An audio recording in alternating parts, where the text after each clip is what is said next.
ఒక స్త్రీని మొహపు చూపుతో చూస్తేనే ఒక మనిషి తన హృదయం మందు ప్రియులారా వ్యభిచారము చేస్తున్నాడు వ్యక్తితో. దేవునికి స్తోత్రం.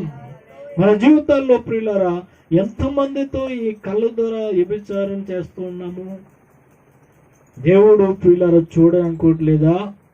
ఒకవేళ చూడకపోతే ఆయన ఎందుకు హృదయం గురించి చెబుతాడు?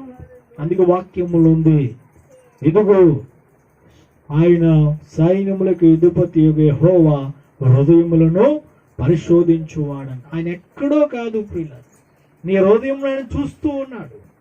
నీ హృదయము చూస్తూ ఉన్నాడు. ఎందుకంటే ప్రియులారా ఆయనకు మరి పాతాళమును అగాధమునకు కనబడుచున్నావు, కానీ అంతకంటే తేటగా ఏం కనబడుతున్నాయంట? నరుని హృదయము తేటగా కనబడుతుంది. అందుకే నువ్వు అన్నిటికంటే కుమారా నీ హృదయం జాగ్రత్తగా కాపాడుగా అన్నాడు. ఎవరిని? దావీదు అంటాడు. ఎవరిని? సొలొమోను అంటాడు. ప్రియులారా బాగా గమని, ఎందుకంటే ముందే తెలుసు సొలొమోను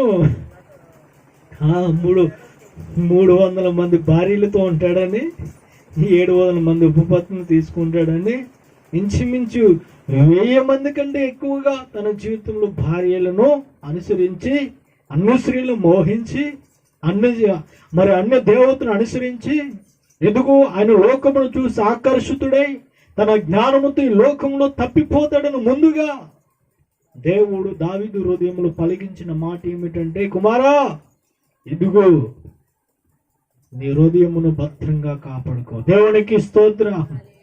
అందుకే తన వృద్ధాప్యంలో ప్రియులారా ఆయన సామెతలో రాస్తూ మంచి మాట అంటాడు. సొలొమోను మహారాజు, ఇదిగో నీ హృదయంలో నుంచి జీవ జల నదులు పారిన గనుక అన్నిటికంటే నీ హృదయమును భద్రముగాను కాపాడుకోవాలి. దేవునికి స్తోత్రం. ఇదిగో నేను కాపాడుకోలేకపోయాను, నా తండ్రి చెప్పిన మాటను పక్కన పెట్టాను. ఇదిగో ప్రభు మరి ఇచ్చినటువంటి వాక్యాన్ని పక్కన పెట్టాను. ఎదుగో నాకున్నటువంటి జ్ఞానం చేతి విర్రవీగిపోయాను. ఎదుగో అన్ని స్త్రీలను చూశాను, ఎదుగో అన్య దేవతలను అనుసరించాను, వారి యొక్క స్త్రీలందరినీ మోహించాను. అనేక మంది స్థారముగా నేను చేయలేనటువంటి పాపం అంటే ఏది లేదు. ఆ పాపములన్నీ ఎక్కడ చేశానంటే ఏదో నా హృదయములో. దేవునికి స్తోత్రం. ఇర్మియా అందుకే అంటాడు ప్రియులారా, ఏదో అన్నిటికంటే ఘోరమైన వ్యాధి గలది హృదయము, అందుకే అది మోసకరమైనటువంటి లోయ. దేవునికి స్తోత్రం. హల్లెలూయా.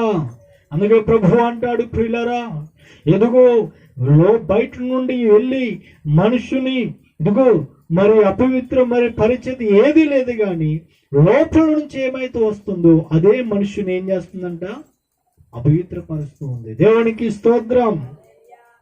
నీ లోపల అనగా నీ హృదయములో నుంచే అన్ని వస్తాయంట. గనుక నీ హృదయమును ముందుగానే భద్రము చేసుకోవాలని ప్రభు చక్కగా ఆయన చెప్పి ఉన్నాడు. దేవునికి స్తోత్రం. గనుక ప్రియులారా నీ కన్ను చెడిపోతే గనక నీ దేహమంతయు చెడిపోతుంది. ఎందుకంటే నీ దేహమునకు వెలుగు కన్నే గనక నీ దేహము చీకటిమయం ఉంటే నీ దేహం అంతయు చీకటిమయం ఉంటుంది. నీ కన్ను ప్రియులారా వెలుగుమయమే ఉంటే గనక నీ దేహమంతా వెలుగుమయం ఉంటుంది. ఎందుకంటే ప్రియులారా ఎందుకు అయినా చెబుతూ ఉన్నాడంటే అంత స్పష్టంగా నీ దేహము దేవునికి ఆలయమై ఉన్నది. కనుక మన దేహాలను మనం పాడు చేసుకోవడం మనకు హక్కు లేదు. ఎందుకంటే ప్రియులారా ఆయన విలువ పెట్టి ఆయన మన దేహములను ఆయన కొనుక్కున్నాడు. మీరు మీ సొత్తు కాదు, మీరు విలువ పెట్టి కొనబడినటువంటి వాడు. దేవునికి స్తోత్రం. గనుక మన జీవితాల్లో ప్రియులారా చెడ్డ వాటిని చూడకుండా నా కనులు తిప్పివేయం ప్రభు అని మనం ప్రార్థించగలగాలి.